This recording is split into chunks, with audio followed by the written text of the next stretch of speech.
January 5th. In today's reading, God speaks to Abram for the third time, again reiterating his earlier promises that Abraham would indeed have a nation of children, too many children to count, and that his children would inherit the land of Canaan. Abram believes God, and this act of faith is attributed to him as righteousness. Genesis 15:9 is one of the most significant passages in all of Scripture, and one of the least understood. For here, God formalizes this Abrahamic covenant. This covenant ceremony was a commonly used practice. It was an ancient method equivalent to signing a legally binding contract. The two parties would gather friends to collectively witness the terms of the agreement, and the two covenant partners would walk together side by side through the pieces of the carcass. It was a powerful symbol. If one party violated the terms of the agreement, the offended party could legally do to the offended party what had just been done to the animal. The significance of God passing between the carcasses alone is unmistakable. God didn't ask Abraham to pass with him through the carcasses because God knew Abraham wouldn't be able to keep his end of the bargain. And nevertheless, God would keep his end of the bargain.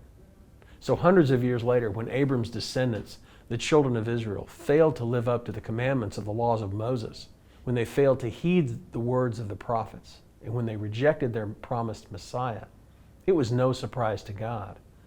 Their disobedience had no effect upon the Abrahamic covenant. God kept his promises regardless of Israel's ability to keep theirs.